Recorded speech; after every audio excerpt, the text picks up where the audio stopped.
লইয়া আক্রমণ করি এবং স্টিলের পাইপ লইয়া ছাত্রদের উপরে আক্রমণ শুরু করছে, লাঠি পেটা শুরু করছে। জি, গত মঙ্গলবার।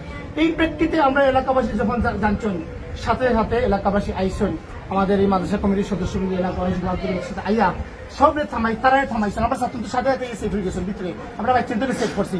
তারা আইয়া মাদ্রাসা ইটা নিয়ে আরম্ভ করছে। পরে ছাত্রদের দোকানের পরে আমরা এলাকাবাসীর সবাই সেফ করে তারা হদিকে ভরাইয়া পিছন আমরা এটার একটা বৈচারিক পরিবেশ আমরা দেখতে দিই। যে সকল ডকুমেন্ট তারা যেভাবে হামলা করছে, আপনারা দেখতেছিলেন, আমরা দেখা মানে লাঠি হাতে, পাইপ হাতে, অস্ত্র যেভাবে হামলা করছে। তো এই তারিখটা আজকে গত মঙ্গলবার তারা আক্রমণ করছে। তারিখটা ছিল আজকে বৃহস্পতিবার সকাল 11 ঘটিকার সময়। মুরব্বী হতে বই এখানে রেজুলেশন করা, এটা করা আসতো 11 ঘটিকার সময়। তো যে সময় হয়েছেন, তো আমরা মাদ্রাসাতে অবস্থান করলাম। আমরা মেহমান হল যারা এলাকাবাসী যারা সবাই আস্তে আস্তে আবার আরম্ভ করছেন। এখানে আমরা সুমন মেম্বার সাহেব আসেন, আরো অনেকে আসতে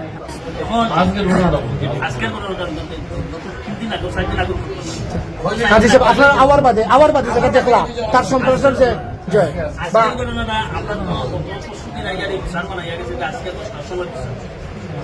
এটা বই আমরা শেষ।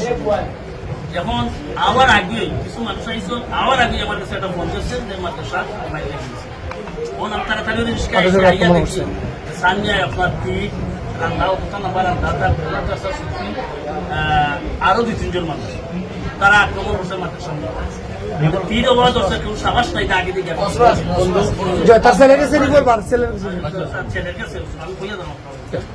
যেমন তার তীরের আগে দিয়ে কেউ যাওয়ার কোনো সমস্যা নেই। যে কোনো অবস্থায় আমরা তারা বলছি যে তুমি এটা বন্ধ হল, তিন বাচ্চাই হল, মাদ্রাসার ছাত্র হল, তারারে আমরা যদি তার ক্যারিয়ার আইসি তারা মারি যাচ্ছে খান্তা হলে চলে যেহেতু একটা তীর তোমার এই মুহূর্তে দেখা যায় সান্দর ছেলে সাল আরো 3টা ছেলে এমন ভাবে তারা আইসে, তারা তো একটা বন্দুক, তারা তো সিটাবন্দি নাকি টাউন আরো এরা তো তারা আমাদের ফলে তো মানুষ এরপরে তো যাই হোক আমরা প্রশাসন